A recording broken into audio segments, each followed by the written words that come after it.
1 Samuel capítulo 13. Guerra constante contra os filisteus. Saul tinha 30 anos quando se tornou rei, e reinou por 42 anos. Saul escolheu 3.000 soldados do exército de Israel e mandou o restante dos homens para casa. Levou consigo 2.000 desses homens a Micmas e a região montanhosa de Betel. Os outros 1.000 foram com Jonatas, filho de Saul, para Gibeá, na terra de Benjamim. Logo depois disso, Jonatas atacou e derrotou o destacamento dos filisteus em Geba.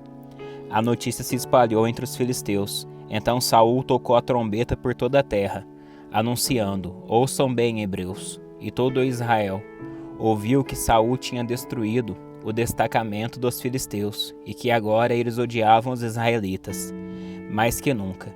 Então os soldados israelitas foram convocados para se unir a Saul em Gilgal. Os filisteus reuniram um exército de 3.000 carros de guerra, 6.000 cavaleiros e tantos guerreiros como os grãos de areia na praia. Acamparam em Micmas, a leste de Betel-Avém. Os homens de Israel se viram em apuros, e como estavam sendo fortemente pressionados pelo inimigo, tentaram se esconder em cavernas, em matagais, entre rochas, em buracos e em cisternas. Alguns dos hebreus atravessaram o rio Jordão e fugiram para a terra de Gade e de Gileade. Samuel repreende Saul. Enquanto isso, Saul permaneceu em Gilgal, e os homens que estavam com ele tremiam de medo.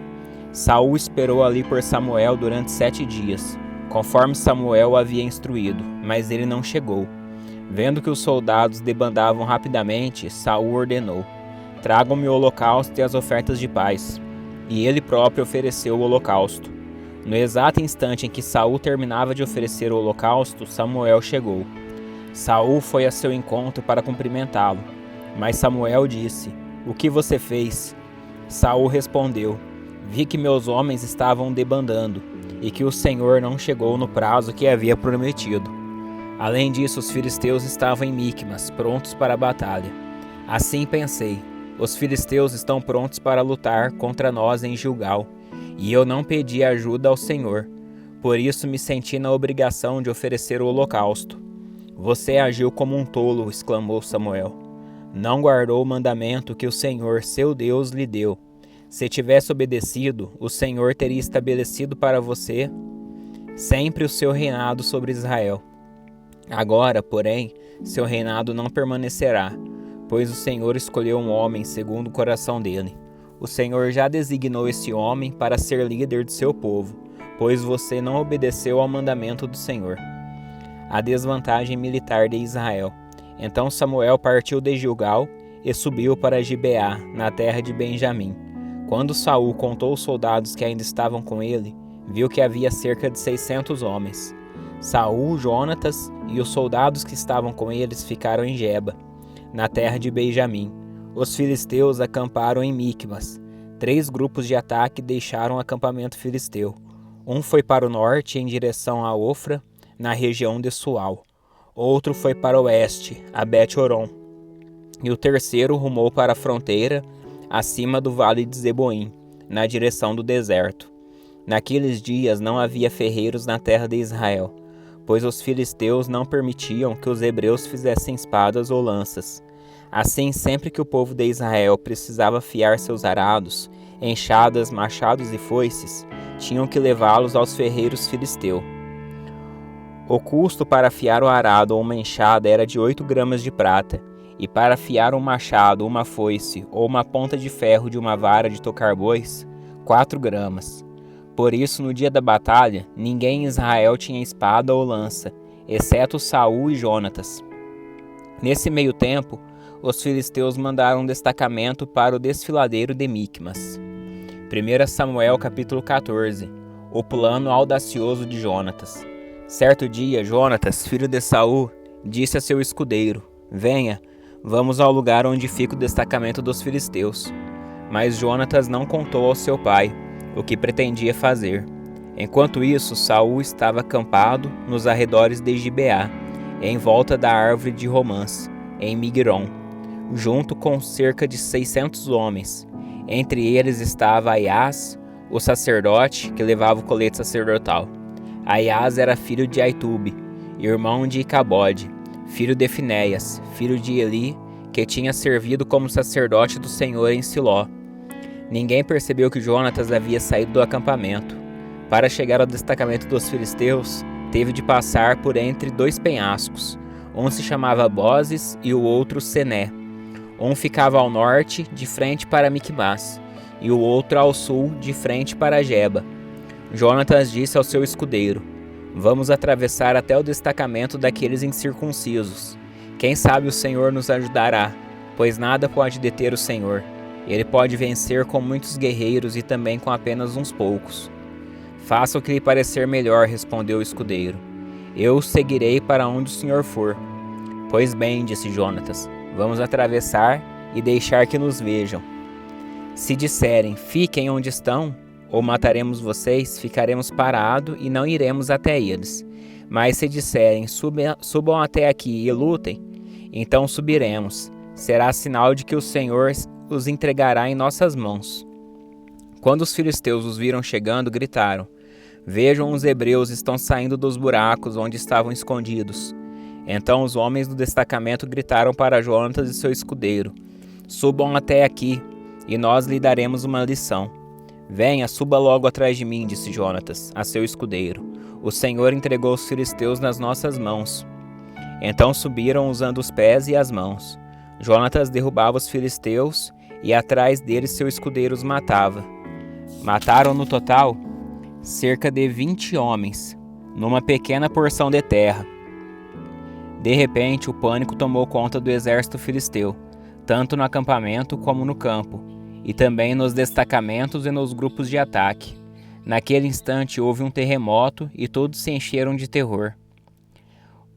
Israel derrota os filisteus. As sentinelas de Saul em Gibeá de Benjamim viram que o imenso exército dos filisteus começou a debandar em todas as direções. Saul ordenou ao povo: façam a chamada e verifiquem quem está faltando. Quando fizeram a chamada, descobriram que Jonatas e seu escudeiro não estavam ali. Então Saul gritou para Aias: Traga o colete sacerdotal, pois naquele tempo Aias usava o colete sacerdotal diante dos israelitas. Enquanto Saul falava com o sacerdote, o tumulto e a gritaria no acampamento dos filisteus aumentaram. Então Saul disse ao sacerdote: Não precisa mais usar o colete. Então Saul e todos os soldados correram para a batalha e encontraram os filisteus matando uns aos outros. Havia grande confusão por toda parte. Até os hebreus que antes haviam desertado para o lado dos filisteus se rebelaram e se uniram a Saul, a Jonatas e ao restante dos israelitas. Quando os homens de Israel que haviam se escondido na região montanhosa de Efraim ouviram que os filisteus fugiam, também os perseguiram. Assim o Senhor livrou Israel naquele dia, e a batalha continuou até além de Bet-Avém. O juramento insensato de Saul. Os homens de Israel estavam exaustos naquele dia, pois Saul lhes havia imposto este juramento: Maldito seja aquele que comer antes do anoitecer, antes de eu ter me vingado inteiramente de meus inimigos. Por isso ninguém comeu nada o dia todo, embora tivessem encontrado favos de mel no chão do bosque.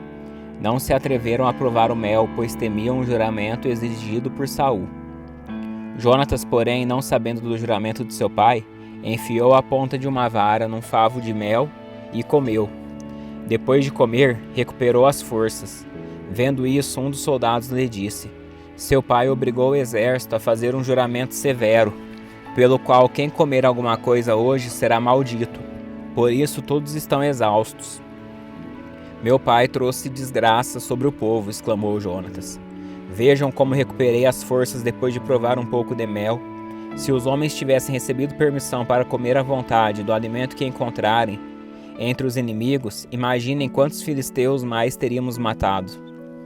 Os israelitas perseguiram e mataram filisteus o dia todo, desde Miquimás até Aijalon, e ficaram cada vez mais enfraquecidos. Naquela noite, tomaram apressadamente os despojos da batalha, mataram ovelhas, bois e bezerros, e comeram a carne com sangue. Alguém foi dizer a Saul: Veja, os soldados estão pecando contra o Senhor, comendo carne com sangue. Vocês cometeram um grande pecado, disse Saul, procurem uma pedra grande e tragam-na para cá. Depois saíram entre os soldados e digam-lhes: tragam os bois e as ovelhas até aqui. Abatam os animais e deixem o sangue escorrer antes de comer. Não pequem contra o Senhor comendo carne ainda com sangue. Naquela noite, portanto, todos os soldados levaram os animais e os abateram ali. Então Saul construiu um altar para o Senhor. Foi o primeiro altar que ele construiu para o Senhor. Depois Saul disse: vamos perseguir os filisteus a noite toda, saqueá-los até o amanhecer e destruir até o último deles. Seus homens responderam: faremos o que o rei achar melhor. O sacerdote, porém, disse: primeiro vamos consultar Deus. Então Saul perguntou a Deus: devemos ir atrás dos filisteus? Tu os entregarás nas mãos de Israel? Mas Deus não lhe respondeu naquele dia. Então Saul ordenou: todos os comandantes do exército apresentem-se a mim.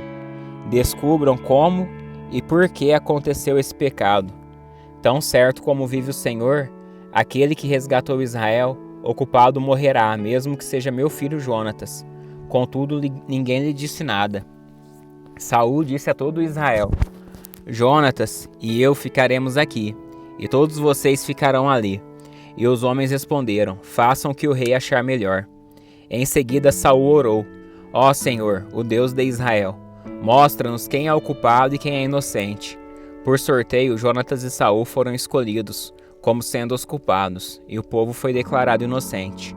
Saul disse: façam outro sorteio entre mim e Jonatas. E Jonatas foi escolhido como culpado. Diga-me o que você fez, ordenou Saul. Provei um pouco de mel, confessou Jonatas. Foi apenas uma pequena porção na ponta de minha vara. Estou pronto para morrer. Então Saul disse: sim, Jonatas, você deve morrer. Que Deus me castigue severamente se você não for morto por isso. Os soldados, porém, disseram a Saul: Jonatas conquistou essa grande vitória para Israel. Acaso ele deve morrer? De maneira nenhuma. Tão certo como o Senhor vive, ninguém tocará num fio de cabelo da cabeça dele, pois hoje Deus o ajudou a realizar um grande feito.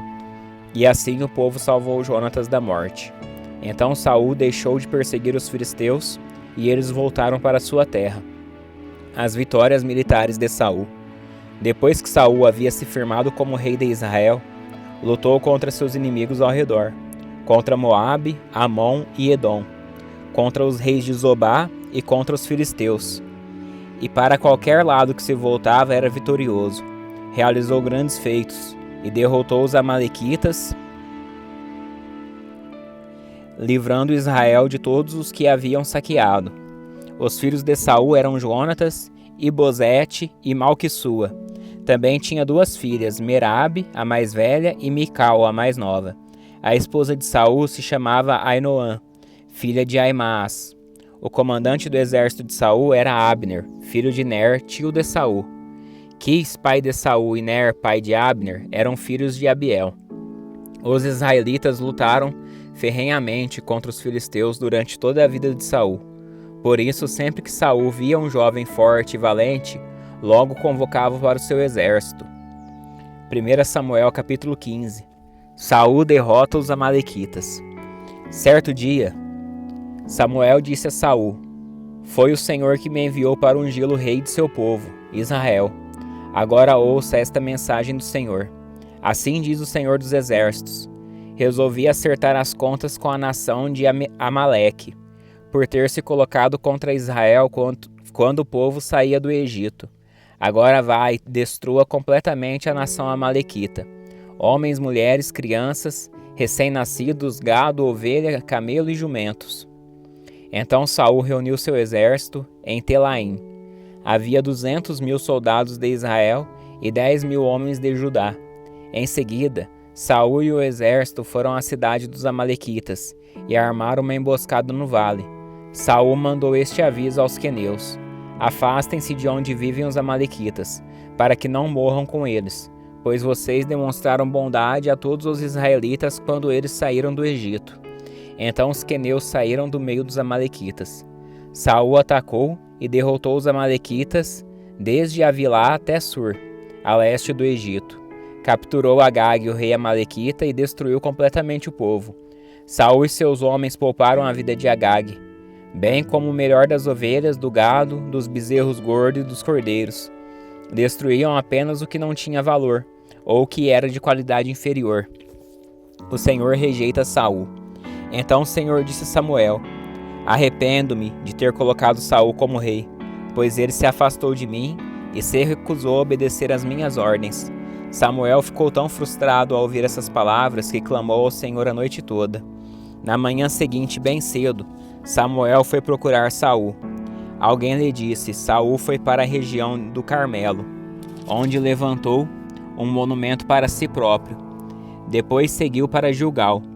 Quando Samuel finalmente o encontrou, Saul o cumprimentou com alegria. Que o Senhor o abençoe, disse Saul. Cumpri a ordem do Senhor. Samuel perguntou: Então o que é esse balido de ovelhas e esse mugido de bois que estou ouvindo? Saul respondeu: É verdade que os soldados pouparam o melhor das ovelhas e dos bois que pertenciam aos amalequitas, mas eles vão sacrificá-los ao Senhor seu Deus. Quanto o resto, destruímos tudo. Então Samuel disse a Saul: Basta. Ouça o que o Senhor me disse na noite passada. O que foi? Perguntou Saul. Samuel respondeu: Embora a seus próprios olhos você se considerasse insignificante, não se tornou o líder das tribos de Israel? Sim, o Senhor o ungiu rei sobre o povo. Então o Senhor o enviou numa missão e disse: Vai e destrua completamente aqueles pecadores, os amalequitas. Lute contra eles até exterminá-los. Por que você não obedeceu ao Senhor? Por que tomou apressadamente os despojos e fez o que era mal aos olhos do Senhor? Mas eu obedeci ao Senhor, insistiu Saul. Cumpri a missão de que ele me encarregou. Trouxe o rei Agag para destruir todos os outros amalequitas. Então meus soldados trouxeram o melhor das ovelhas e dos bois, bem como o melhor dos despojos, a fim de sacrificá-los ao Senhor seu Deus, em Gilgal. Samuel respondeu: O que agrada mais ao Senhor? Holocaustos e sacrifícios ou obediência à voz dele? Ouça, a obediência é melhor que o sacrifício, e a submissão é melhor que ofertas de gordura de carneiros. A rebeldia é um pecado tão grave quanto a feitiçaria, e persistir no erro é um mal tão grave quanto adorar ídolos. Assim, como você rejeitou a ordem do Senhor, ele o rejeitou como rei. Saul suplica por perdão. Então Saul confessou: Sim, pequei, desobedeci às suas instruções e à ordem do Senhor, pois tive medo do povo e fiz o que eles exigiram. Agora imploro que perdoe meu pecado e volte comigo, para que eu possa adorar o Senhor. Samuel, porém, respondeu: Não voltarei com você. Uma vez que você rejeitou a ordem do Senhor, ele o rejeitou como rei de Israel. Quando Samuel se virou para ir embora, Saul tentou detê-lo, segurando a barra de seu manto, que se rasgou. Então Samuel lhe disse: Hoje o Senhor rasgou de você o reino de Israel e o entregou a outro, alguém melhor que você. E aquele que é a glória de Israel não mente nem se arrepende, pois não é ser humano para se arrepender. Saul implorou novamente: Sei que pequei, mas por favor, pelo menos honre-me diante das autoridades de meu povo e diante de Israel a voltar comigo, para que eu possa adorar o Senhor seu Deus. Por fim Samuel concordou e voltou com ele, e Saul adorou o Senhor. Samuel executa o rei Agag. Então Samuel disse: Traga-me Agag, rei dos amalequitas. Agag veio cheio de esperança, pois pensou: Com certeza a ira deles já passou e eu fui poupado. Mas Samuel disse: Assim como sua espada matou os filhos de muitas mães, agora sua mãe ficará sem o filho. E Samuel cortou Agag em pedaços diante do Senhor em Gilgal. Depois Samuel foi para Ramá, e Saul voltou para casa em Gibeá, sua cidade, até o dia em que morreu. Samuel não voltou a ver Saul, embora sempre lamentasse o que aconteceu com ele, e o Senhor se arrependeu de ter estabelecido Saul como rei de Israel.